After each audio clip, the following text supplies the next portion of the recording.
What is going on, people? Welcome back into the channel. Got a little bit of a different angle here. We're standing up today. We're getting active. We're moving around. We're pressing. No, I don't know what we're doing. Anyways, Coventry versus Ipswich match preview. Huge matchup on Monday. It's a very odd time. I believe it's a 6 p.m. Monday evening kickoff. If you know why, please explain it to me. I'm assuming it's got something to do with Sky Sports. Anyways, let's get into it. Happy holidays. Boxing Day was a success for many. I'm sure you all had a great time. I hope you did. Let me know what you did down in the comments. I'm very curious, other than obviously going to the football and getting them down you. Anyways, Coventry versus Ipswich Town. Ipswich are sitting in third place right now. They're on 38 points. They have a plus 15 goal differential. The only team with a better goal differential, take a guess, Coventry City. Coventry City have a plus 31 goal differential. Obviously, we know they sit top of the table. We will get into them later in this video. What we're going to do in this video is we're going to go through match preview, stats, lineups, prediction, best bet, which, by the way, if you didn't see, we did actually smash our best bet for the Swansea game, which was Coventry first half money line. Shout out that, gamble responsibly. I would never gamble, obviously. Anyways, by the way, just want to say thank you to you guys. Thanks a lot, because without this little silly little camera, this microphone, and me, doing weird stuff in front of the camera, I would feel like an absolute bum this Christmas break, because one, I'm off from work for a couple days, which is glorious. I'm never going to complain about that. But two, all I've been doing is eating sweets and unhealthy foods. And there's a reason, let's just say there's a reason I'm wearing an oversized shirt, because, things have been going. But we're locking in 2026, other than when I'm in Coventry / England, because obviously I'm not going to hold back then. Anyways, what are we doing? Why? We're 2 minutes in. I've talked for 3 seconds about football. So, Ipswich Town. Obviously, this is the first time this year where Coventry are getting their second fixture against a team. So we're not going to go super deep into the stats. We already talked about it last time. But just a couple important things to mention. And I think we kind of already know this for the majority. But Ipswich are third in goals per match, second in average possession, third in XG, third in shots on target per match. They score a lot. They're a good team. They're the most expensive team in championship history. There's no question about that. There's a reason they have 38 goals. They have the third most goals in the championship this season. Obviously, one behind Coventry. And two, take a guess. I'll give you 3 seconds. Who is second? 3, 2, 1. It's Hull City. Hull City sitting in fourth place. Really magical season for them. That draw against Sheffield Wednesday was a bit unfortunate. If they were able to pick up all 3 points in that game, they would have been the team in third, and Ipswich would have been in fourth. So I'm sure they're a little bit frustrated about that, but season-wide, they're definitely happy. Anyways, Ipswich drew 0-0 against Millwall in their last game. They do have a pretty significant injury I want to talk about, so it's George Hurst. George Hurst is their third top goal scorer this season with 6 goals. Above him are going to be the left wingers, Jaden Philogene with 8 goals, Jack Clark with 7 goals. Jack Clark is probably the best super sub in championship history. They just have not found a way to work both of them in. Obviously, both of them played on the left-hand side. Since George Hurst went out, it's only been 1 game, but they went with Ivan Azon, the Spanish striker. I believe he's 23 years old. Another option they have is Chuba Akpom. Both of them have been lackluster this season. They've gotten appearances. They've had their fair share of opportunities, but they have not been able to convert those and translate those into goals. Chuba Akpom has 1 goal in 16 appearances this season, and then Azon has 2 goals. And I actually went back and I took a look at these goals that he scored. They were both meaningless. He has not scored a meaningful goal this season. He scored the 3rd goal in the Coventry 3-0 defeat. Why do I have to bring that up? Obviously, I have to bring it up. It's the reverse fixture of this one. And then the 2nd goal that he scored was the 3rd goal in a 4-1 victory over Swansea. So, yes, he has not scored many meaningful goals. Of course, we just went over the 2 he scored. However, he also hasn't necessarily been given a plethora of opportunities. So that'll definitely be an interesting decision for Kieran McKenna to make. I think that's probably the only decision he needs to make in this game. I mean, for the most part, we're going to go into the lineup in a second. It writes itself. I mean, despite, having players that are costing a lot of money on the bench, for example, Jacob Greaves, he hasn't seen the light of day in a month. They have a set 11. Marcelino Nunez has solidified himself in that number 10 role. I know him and Chuba Akpom were kind of interchanging for a little bit, but at the end of the day, Nunez is a more true number 10 midfielder compared to Chuba Akpom, who, at one time was probably the best player in the championship. But things change. He aged. He went somewhere. He came back. Has not exactly settled in yet. And as we've seen a lot of players that transferred in this summer that we thought were going to be absolutely amazing, for example, Kyogo Furuhashi, for lack of better terms, have been absolutely shit. So, who knows? We just hit the halfway mark. Things can change. Who knows? Let's go into the Ipswich predicted lineup. Who do I think is going to start in this game? I don't know if you guys can see that, but we gotta improvise when we're not at home. We're at the parents' house. Chuba Akpom up top. We're going to go Philogene, Nunez. Obviously, those write themselves. I'm going to go Igeli in this game. He has got a knack for an important goal. He scored their equalizer against Blackburn in extra time in that makeup fixture. He scored the first goal against Coventry City in that 3-0 victory. So I think he'll get the start. He didn't start last game, but he did come on. Midfield-wise, Jens Kahuste and Azor Matasiwa. Azor Matasiwa has the most interceptions in the championship this year. He's like the N'Golo Kante of the championship. He doesn't provide much on the attack, but he can pass and he can play defense. Then the back line also writes itself. I'm not going to show you guys. There's too much going on right now. Sorry. That's literally the back of a calendar. That's how B-Tech we are going with this. One thing I do want to mention before we switch over to the Coventry side of things. Christian Walton has played 14 games since the 1A keeper got injured. And he's actually had the highest clean sheet percentage in the championship. 46.2%. 6 clean sheets this year. Carl Rushworth, we know, leads the league with 9. But Carl Rushworth has played 9 more games than him. So, in theory, if you do the math, I'm not going to do the math, but he probably would be on pace to be around 9, maybe 10 clean sheets. So, he's been pretty good. He's been sneaky good. We know Ipswich, they hold a lot of possession. They are second in average possession. So, maybe he doesn't have too much to do.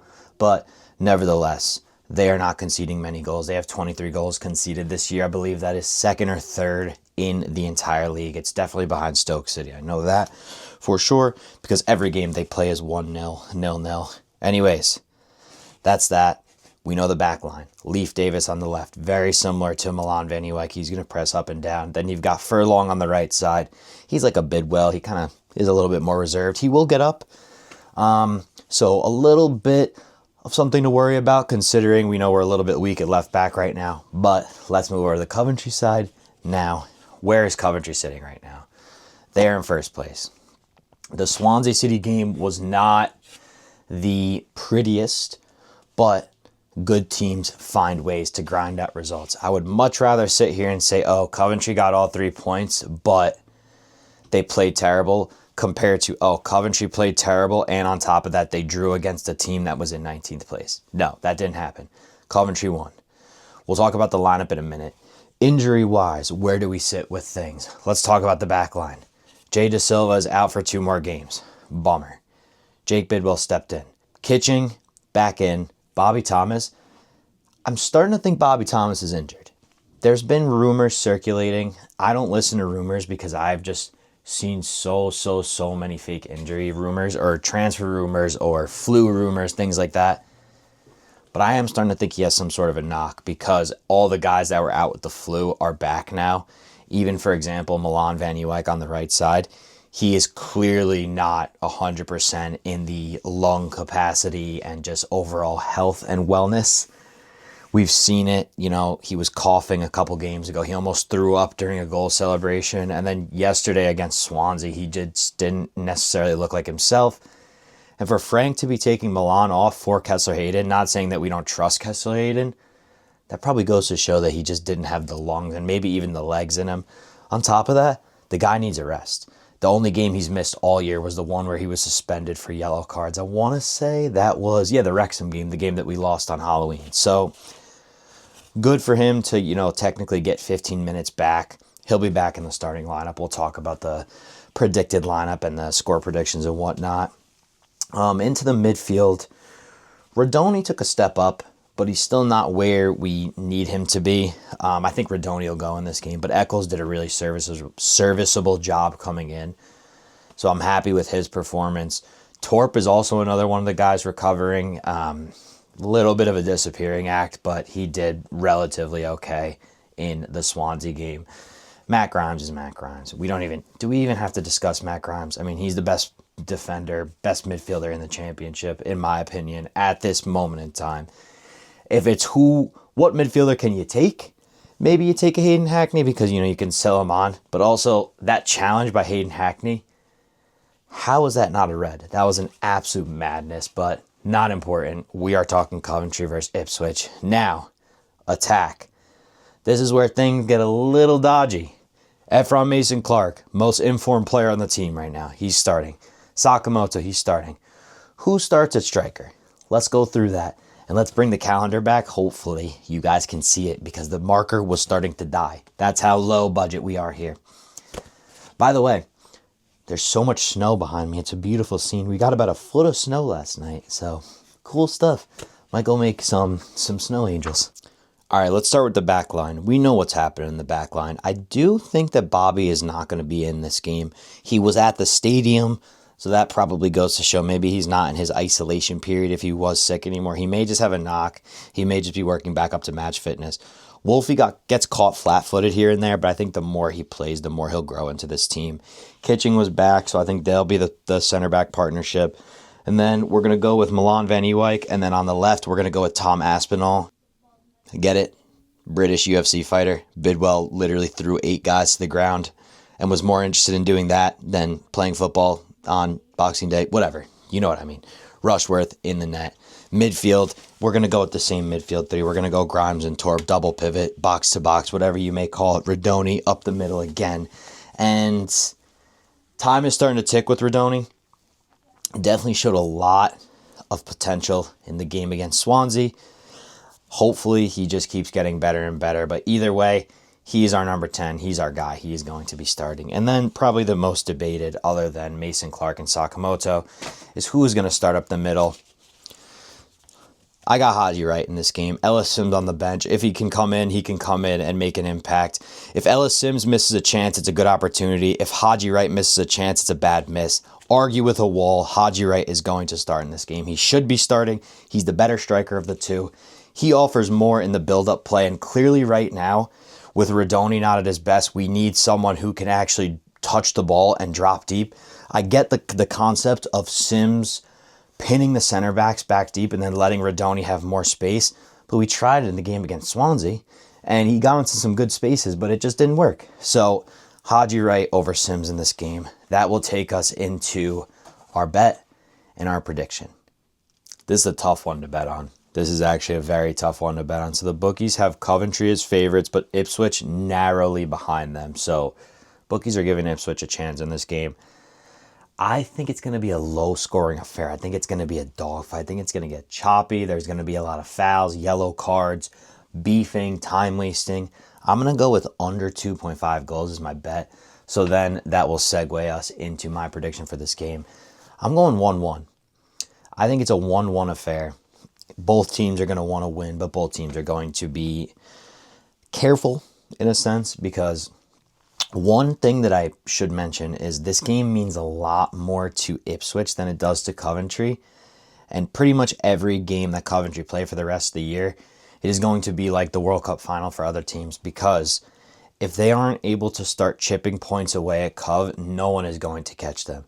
Middlesbrough drew, Ipswich drew, Millwall drew, Hull City drew, Bristol City won, which is why they are in 6th place. So in a scenario where the team at the top of the table is extending their gap, it's back up to 8 right now. If you get a chance to play them and you're one of those teams that is in quote-unquote grasping distance, you need to go out and you need to win this game. But I don't think it's going to happen for Ipswich. I think it's going to be a 1-1 draw. Really tight game. Maybe a late equalizer. I don't know which side. Not going to go that deep into the prediction, but that's just what I'm saying. 1-1, under 2.5 goals. That's my analysis. Let me know down in the comments what you think of it. Do you agree? Do you disagree? Who are the key players in this game? Let me know down below. Thank you all. We will see you after the game for the post-match analysis, and then big live stream New Year's Day against Charlton. Hopefully I'm not too hungover. Thank you all for the support. Like, comment, subscribe. Peace.